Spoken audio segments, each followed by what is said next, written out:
Rest in peace to Gwen Mcgrae. She was 81. Where do I start?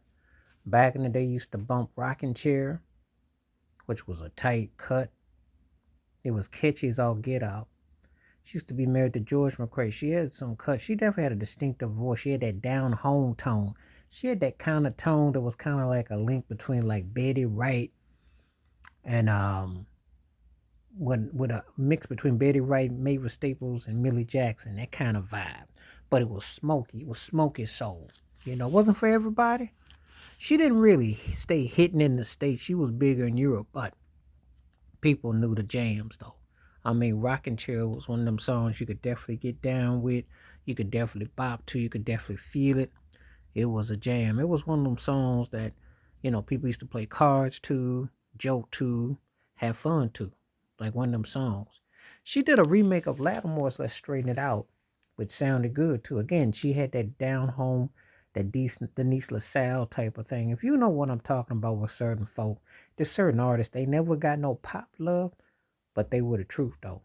You could definitely vibe to what they were coming from, and you could definitely, groove to what they're about. So, just you know, she just had that kind of innate type of vibe about her, and I like what she was representing. So that, that's how the early part started off.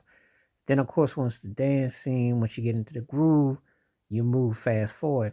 And so she was kind of like, kind of in between places and things musically. Uh, After she split up with George McCrae, who, you know, hit with Rocky Baby, and it had, all that had that sound. But then she exploded in the early 80s with Funky Sensation.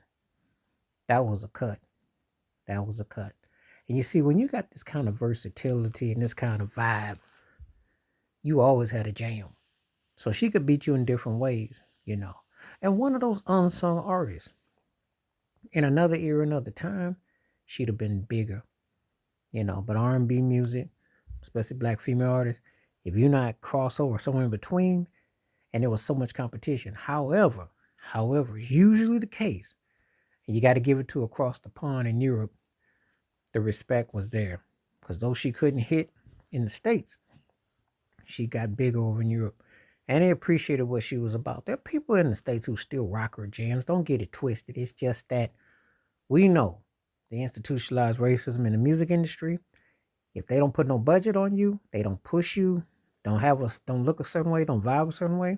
There's a lot of artists who just didn't get the push, and she was one of them.